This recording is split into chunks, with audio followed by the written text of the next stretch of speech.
Are you nearing retirement and looking to protect your hard-earned savings from a market crash? Or have you just started your investment journey and you want to make your money work for you? In either case, it's very important that you learn about bonds. Sure, they sound boring. They're not as exciting as Tesla or NVIDIA, but they represent over $140 trillion in assets. That's larger than the market cap of all stocks combined. Today, I'm going to teach you what you need to know about bonds. And most importantly, we'll talk about how to get bond exposure for your own portfolio. So we're all familiar with debt, but oftentimes not in a good way. It's the gift that keeps on taking, but sometimes we have to take on debt. One example would be a mortgage. You need money to buy a house, so then the bank goes about trying to figure out the likelihood that you're going to repay that debt. If the likelihood seems lower, they're going to charge you a much higher interest rate. That's intuitive. But if you have an excellent track record, then it's likely they're going to give you a very good interest rate because they're competing with all the other banks to get your business because you're a good customer. So the interest rate for a loan tells you something about the person or company that's taking out that loan. That's a simple but very important concept to remember. So businesses take on loans as well. For mature businesses, they're usually generating cash, which they can use to continue investing in their business, or they can give that money back to shareholders. But when a business, whether it's mature or in its early stages, needs cash, there's two ways they go about getting it. They can either sell equity or shares, which dilutes existing shareholders, or they can take on debt, and sometimes that's the better option. So when I was in B school, we had this tattooed on our foreheads. It's the WACC formula, the weighted average cost of capital. And what a firm will do is they'll figure out, remember we said there's two ways for them to generate money. They'll figure out the cost of their equity financing. They'll figure out the cost of debt financing. And the weighted average of that can then be used as what they call a hurdle rate. So you can then look at the ROI for internal projects and make sure that ROI exceeds your cost of capital. It's a pretty simple concept, but it often gets really complicated. And one thing to note here when you're looking at the cost of debt is the tax shield that companies receive. So oftentimes it's better for them to use debt. Now, when I was exiting B school, there was really two tracks to take in investment banking that we all wanted to pursue, either fixed income or equities. And when I was down knocking doors in London and Canary Wharf, trying to speak to as many investment bankers as I possibly could before I landed my job at Morgan Stanley, it was the fixed income guys that I always wanted to meet with less because I just found that part of the business to be very complex and not as interesting as equities. And what I found out is that fixed income is a remarkably complex business, and we learned how to price bonds. For example, this is a bond amortization schedule. It's rather simple. So this is a $10,000 bond. So a company took a loan for $10,000. It has a 5% annual coupon that they pay twice a year and a 5-year maturity. So you plot out those cash flows, like as you can see here, and then what will happen is you can calculate the current value of that bond using what they call the present value of cash flows. So it's simple, but it can also get complicated in a hurry because this bond then trades, and the likelihood of the borrower defaulting affects the price of the bond. So knowing how to do all these calculations is not going to add any value for Joe retail investor. One could argue it probably doesn't add value for most people. It's useful to understand the mechanics of a bond, but what I think is more important to pay attention to and useful in your everyday investing journey would be to look at, for stocks or companies that you invest in, there's a rating that's assigned by rating agencies. You can see the major ones listed here. You have Fitch, S&P, and Moody's, and each uses a different classification. But what's important to note is the two distinct buckets. On one hand, you see the investment grade ratings. So anything, let's say an S&P rating, anything from AAA to BBB minus. But then you can also see the not so good ratings, what they refer to as speculative grade. So businesses have credit scores too, and these move up and down over time. And a great example would be Walgreen Boots Alliance. The credit rating agencies downgraded Walgreens. Here you can see S&P Global, and I like this comment they make. We believe material strategic changes, limited cash flow generation, and large maturities in coming years are key risks to Walgreens. So just like a credit score that you or I would have, a company that's running into problems, or a person that potentially has problems paying back their debt, right? Then their credit score goes down. In this case, Walgreens Boots had their credit score go down. You see, they say we lowered our ratings on Walgreens 2 notches from triple B minus. Remember, that was the lowest rating for investment grade to BB. So that's now in the speculative grade category. The point is here that these credit rating agencies pay very close attention to what's happening at companies. So if you read these reports, you can learn quite a bit. So what matters here? Well, for any stock you hold that has debt, you can look to these agencies. They'll provide some invaluable data as part of their normal ratings work. If you want exposure to bonds, this is quite important. You wouldn't go out and pick a bond that a company issues. There's no way. That would be taking on too much risk. You want to minimize default risk, and you do so by investing in portfolios of quality bonds. So bonds are also commonly referred to as fixed income, and now you know why based on the example we gave earlier. So low-fee fixed income ETFs are a great way to get exposure to bonds. And the big appeal of bonds is the diversification effects they offer. You've probably heard of the 100 minus your age rule. So you need to take 100, and if your age is 20 minus 20, 80, that's 80% you should have in equities, 20% in fixed income. As you age, more of your assets should be in fixed income, and here's why. So Vanguard did this great paper, Understanding the Dynamics of Stock-Bond Correlations. What they found is that if you go out and you're trying to find stocks to invest in, what you do is you go on the FinTwat space, you find out a stock that everybody's investing in, and then you buy the hell out of it and then go around leaving one-word comments or emojis on social media talking about your sacred cow. No, that's a different study. This study talks about how the correlation between stocks and bonds over time provides a great diversification effect for investors. What do I mean by that? Well, asset classes, you can see some listed here, are equities, that's stocks, what we're all quite familiar with, cash, commodities, currencies, bonds, of course.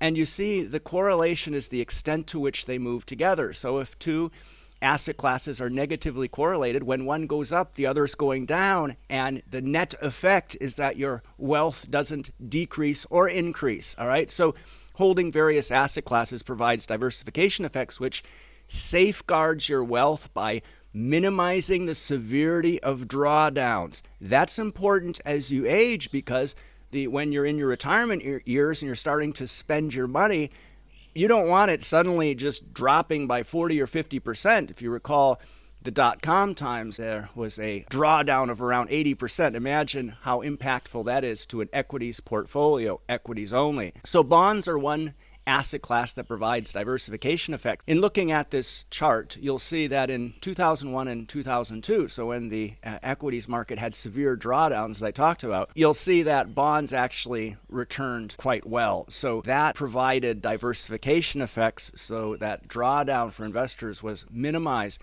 You can also see in the 2008 financial crisis, the exact same thing happened. But what's notable here is that in 2022, something very rare happened, and that is bonds and equities dipped together in unison, so they became correlated. And here's what Vanguard had to say about that. So the long-term return correlation between equities and bonds has been broadly negative since the 1990s, meaning these asset classes generally move in opposite directions, providing that diversification effect, something that becomes more important as you age, right? Now, this recent example of a exception to this inverse relationship was in 2022, which we saw on that chart. It's the first time equities and bonds experienced negative returns in the same year since 1977. They say this unwelcome positive correlation was driven largely by a sharp, unexpected increase in interest rates, and that's absolutely true. They also note in this great chart here showing the short and long-term stock and bond return correlation that whilst the correlation has been negative, it's not uncommon for it to turn positive over shorter time frames, all right? So that needs to be taken with a grain of salt. And this Vanguard study goes on to show something rather interesting. And if you haven't heard of the 60-40 portfolio, that's this idea that you have 60% of your assets in equities, 40% in fixed income. It was American economist Harry Markowitz's work on modern portfolio theory. If you study finance, you get to absorb these dreadfully boring concepts. This works as long as there isn't a strong correlation between stock and bond returns. Investors run into problems if bonds and equities become correlated, as we saw they did in 2022, and people are taking note of that. But Vanguard says persistently high inflation can lead to a sustained positive return correlation between equities and bonds, but the impact on a 60-40 style portfolio, or really on any sort of a weighted portfolio between bonds and equities, it can be mitigated with a small tweak to asset allocation. And if you see this diagram here, this is the risk return frontier. You study this in B school as well. The idea being that you want to generate as much positive return as possible while reducing volatility or risk. It's rather simple. And all they're showing here is that in order to mitigate the correlation, the positive correlation, the difference between a negative correlation of 7% and a positive correlation of 33%, you would just have to tweak that 60-40 to 62-38. So minimal tweaks to mitigate that. In other words, the impact is not as significant as investors are being led to believe. But what you need to take away from this is that holding bonds makes sense. This becomes more important as you age, and no, this time is not different. Those are the 4 most dangerous words in investing. So what I've put up here is rather interesting. The 4 largest fixed income ETFs, and I haven't provided the tickers, I just want you to focus on the charts here and the returns. So you'll notice that the number 1 and number 2 ETF there, they've shown returns of negative 14%, and the third negative 12%. So roughly the same. And look at those charts. They're nearly identical. But then number 4 that you see here, minus 36%. The chart is different, and that's a significant drop. What's going on there? Well, what we're looking at is the 4 largest bond ETFs out there. And the reason that size is relevant is because the larger an ETF becomes, the easier it is for a provider to lower their fees. Here we can see the top 3 ETFs, 2 of which are Vanguard, and the very low fees on offer. So you can see the total assets under management quite significant for these 3 ETFs. And what I want you to pay close attention to here would be the expense ratio. So that's denoted here as ER. And for these top 3 ETFs, I think 10 basis points or lower is very respectable in terms of what you're paying. And of course, international bonds are going to command a higher expense ratio because they're less liquid and more inaccessible. But the Vanguard Total Bond Market ETF, that's largely the United States, and the Total International Bond ETF, which has a small amount of the United States, these are both great ETFs to get exposure to. And if you're wondering about that 4th ETF that showed that rather dramatic drop, that's the iShares Government Bonds 20-plus year Treasury Bond ETF. You notice the expense ratio is a lot higher for that ETF. So I think that in the most basic sense of investing in bonds or fixed income, a cheap expense ratio total bond market ETF makes sense, and you can supplement that with a total international bond ETF. Now, when we look at the Vanguard Total Bond Market ETF, it's largely the United States. You see U.S. government making up nearly 70% of that fund. And on the right, you have the various breakdowns of the type of debt that's being held in this ETF. But when you think about whether you should hold U.S. bonds or international bonds, what that breakdown should look, well, you can hold both, right? But at what weighting? I think that this chart here from the World Economic Forum gives you a clue that the U.S. accounts for 39% of the share of total bond market, so that ought to be your weighting there, and then the other 60% could be international. And when we look at the other countries represented on the list, you see China in 2nd place, but interestingly, Japan in 3rd place, then France, the UK, Canada, Germany. So when we look at Vanguard's international bond ETF, we can see here the weightings. Japan is quite high, France, Germany, Italy, the usual suspects, but also United States at 3.3%. I don't think that overlap is meaningful enough to worry about. But some prevailing attitudes we see about bonds these days, well, Macroeconomic factors mean that bonds aren't good to invest in right now. Well, asset class diversification is what's important here. And if you go back and look at those charts that we put up that showed the largest bond ETFs, you want to be accumulating assets when they dip or when they're lower, not when they're higher. So an argument could be made that it's probably a decent time to be adding to your fixed income holdings, or at least if you don't have any, perhaps considering them. Bonds are now correlated to equities. You see investors talk about that. Well, this can happen at times, as the Vanguard study shows, but it's not a good enough reason to avoid bonds. People will say, well, bonds have performed horribly over the past X years. Well, moving out of assets that are down isn't wise if you're thinking about reducing your fixed income exposure, and adding to assets that are down is wise. So this is a massive asset class that every investor ought to have some exposure to. Bonds are often thought of as income, which isn't their purpose. They're also used to preserve wealth based on the correlations that we talked about.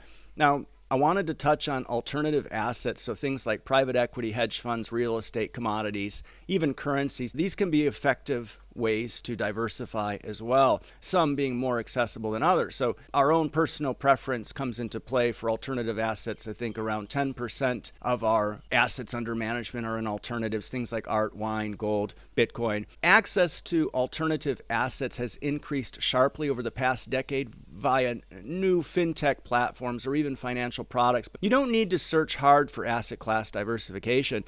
And we're going to be doing a mini series coming up on alternative asset classes. That's based on demand from our premium subscribers. So stay tuned for that. Now, our own asset class allocation, we don't have fixed income exposure. People will point that out. We've chosen instead equity bonds. And the income from a dividend growth portfolio, our strategy Quantigents that you see, we're quite overweighted. 61% of our AUM is in that strategy. Every year, your income increases, unlike a fixed income asset, right? And the underlying assets also appreciate over time as these cash-generating machines, these quality companies keep growing their profits. That's what lets them keep increasing that dividend over time. So in a market downturn, we don't care what the stock prices do because our income keeps going up. We're simply relying on that income, and the principle just remains the same. Now, trimming overweight constituents, that can add extra income or possibly provide rebalancing benefits over time. So for those of you interested in an asset that not only appreciates in value over time, but also has income that's not fixed, but increases well over the impact of inflation, then you want to check out dividend growth investing. It's rather interesting. I've put up this next video for you to watch to learn how to create your own dividend growth investing portfolio. Thanks so much for taking the time to watch this today.